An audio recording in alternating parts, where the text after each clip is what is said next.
Welcome back to the Joe Miller Show, KOAN Hot Talk, 1080 AM, 95.1 FM. This show is made possible by my friends at the McPherson Tax Defense Group, 1-800-BEAT-IRS, beatirs.com. That's BEAT IRS, serving Alaskans, Americans since 1978 with 2 generations of tax defense attorneys.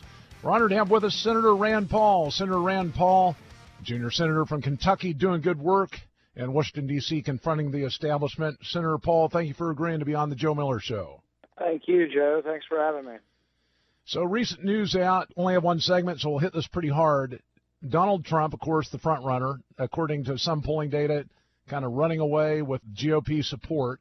You hit him pretty hard this weekend, and I want you to basically tell our audience why you think he's the wrong guy for the nominee and why you're the right guy to face off against whoever the Democrats nominate.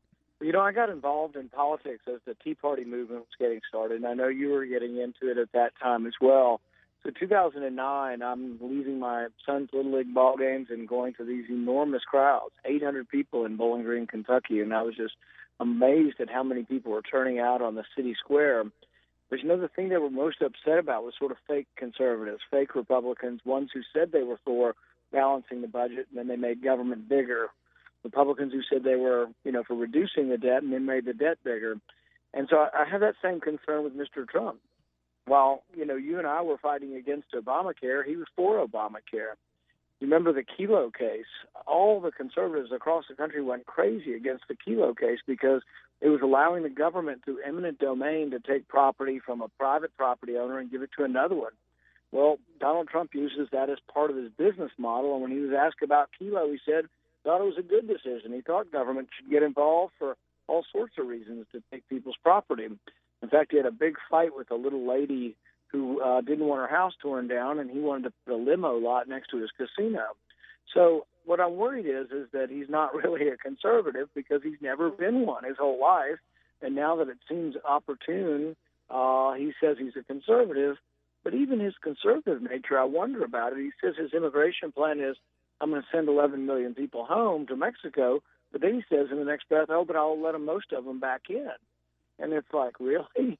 That just doesn't sound like a very realistic program. Well, it's a vigorous debate that's ongoing right now as to whether or not we're seeing the real Donald Trump. I'm glad that you brought out that eminent domain issue. We've got a strong but vocal minority of supporters that have talked about that, sent me YouTubes on that issue. I think it's something that hasn't gotten a lot of fair press. One of the things I do appreciate about Trump is that he is bringing to the fore issues that have really kind of been pushed down by the mainstream media. It's just that, like you said, the rhetoric doesn't match past action. He was for partial birth abortion. He was a fan of abortion, and now he's opposed to it. So it's like, really, I can't imagine that people, particularly Tea Party conservatives who are distrustful of people who have been saying one thing and doing another. And I guess the other thing that gets to me is that he's given to both sides, Harry Reid, Charlie Rangel, you name it. He's been contributing to liberal politicians, Chuck Schumer. But then his comment when he was asked about it by the Wall Street Journal, he said, well, I give to politicians so they'll do what the hell I tell them to do.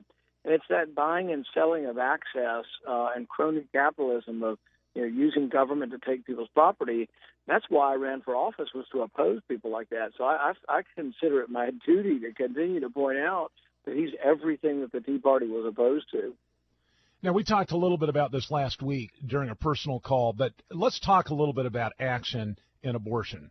This Planned Parenthood issue, a lot of videos have come out, absolutely horrendous. What are you doing to stop the horrors of Planned Parenthood?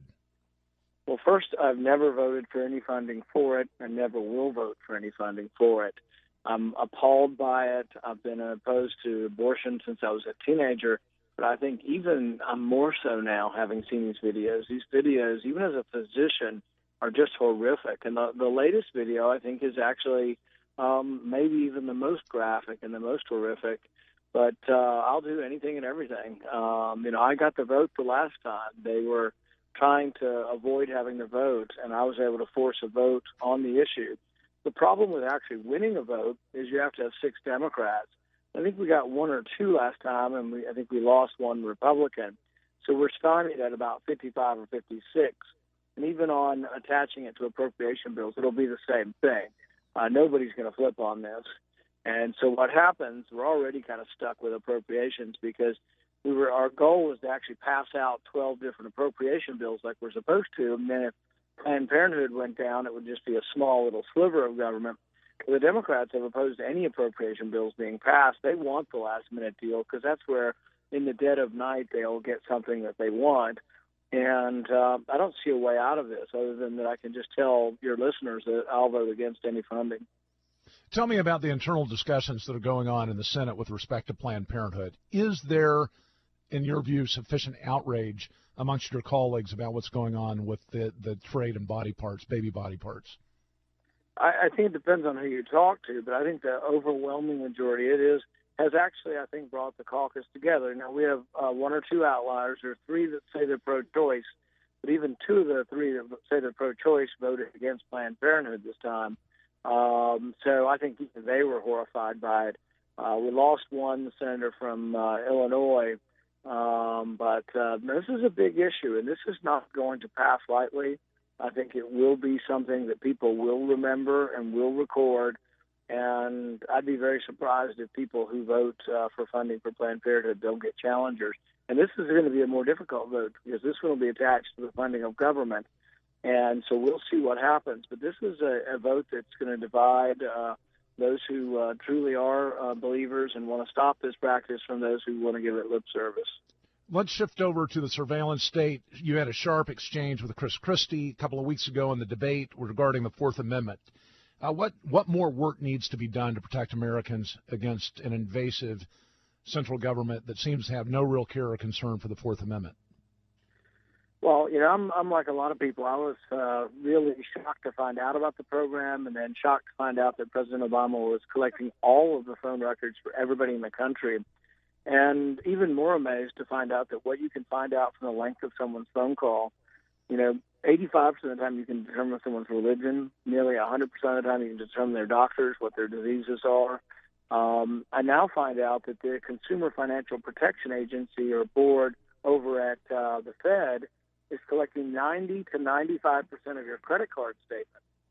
So if you have someone's credit card statement, you can tell whether they drink, whether they smoke, whether they gamble, whether they what books they read.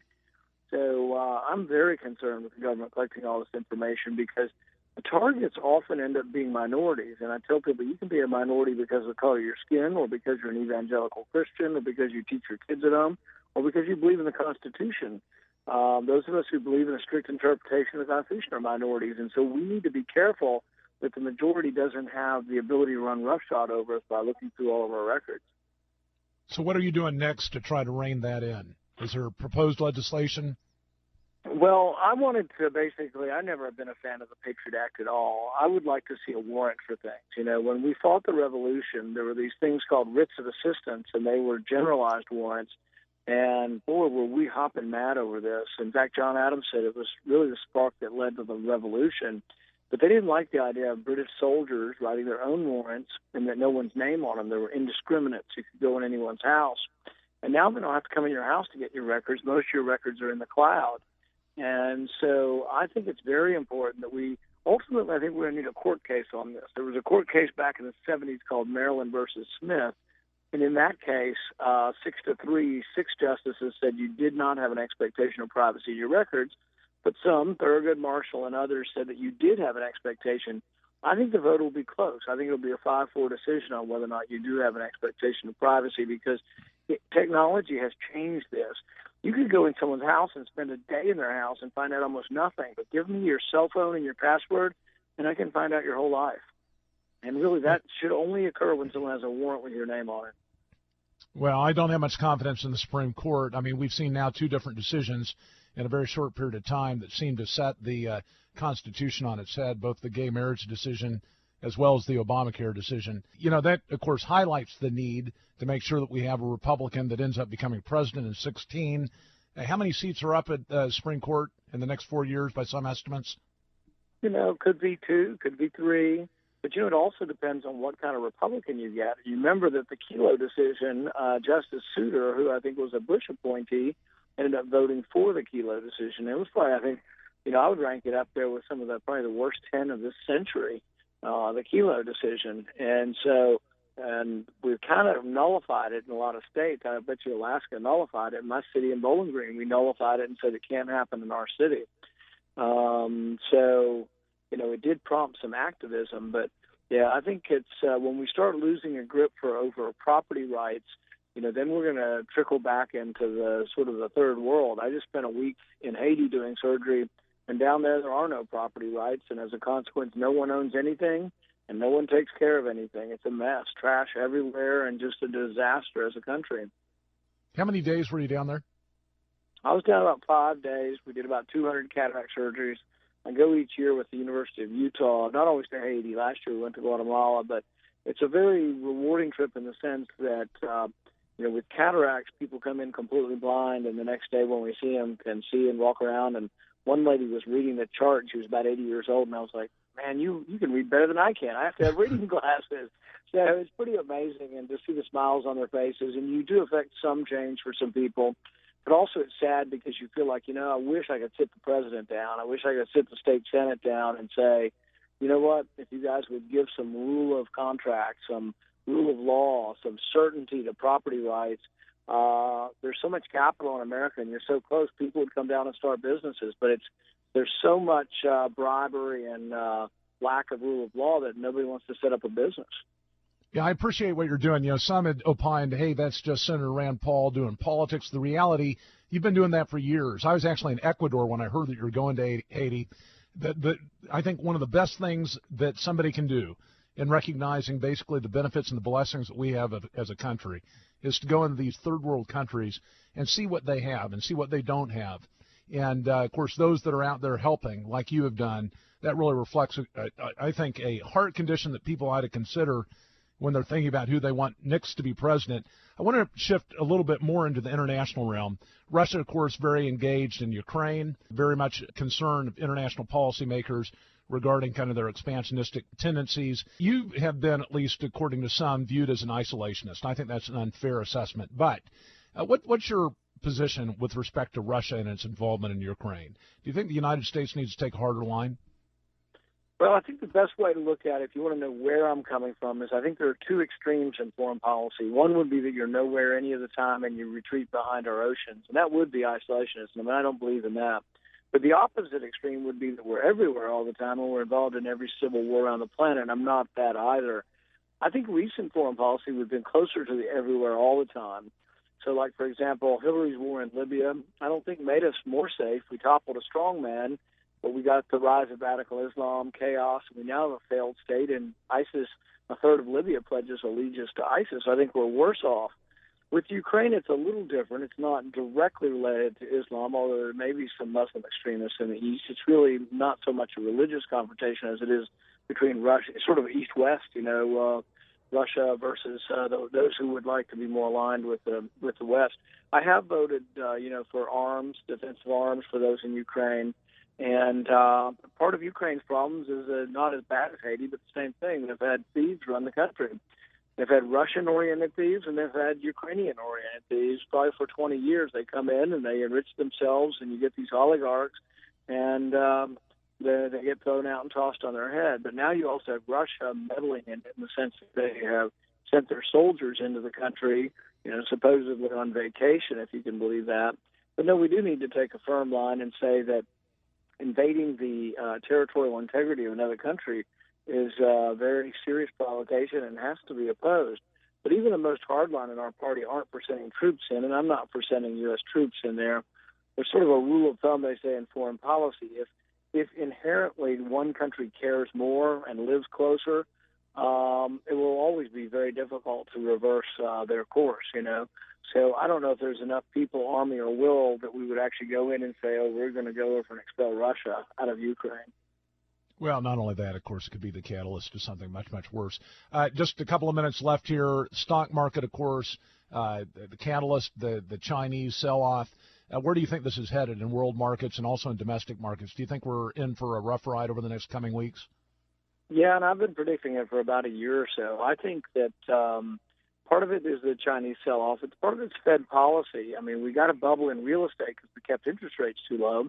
So what did we do to fix it? So the crash wasn't too bad. We pumped in trillions of dollars of artificial money into the system through quantitative easing, and that money found its way mostly into the stock markets. We got a stock market bubble, and I think we're going to inevitably see a correction now. Problem is the gain in wealth. The middle class really didn't benefit by the gain in wealth, but maybe they get tripped up in the downside, and so we'll see, because I hope it doesn't spread to the rest of the economy. But really, the Federal Reserve should not have dictatorial control over interest rates. When they do, they set us up for failure, because interest rates should rise as there's more demand for money, and then that should slow the economy down, and so you don't keep going in one direction. With houses, we started going up exponentially. The prices by 2007 were rising almost straight up, and it led to a terrible crash, and that's what happens when the Federal Reserve distorts the marketplace.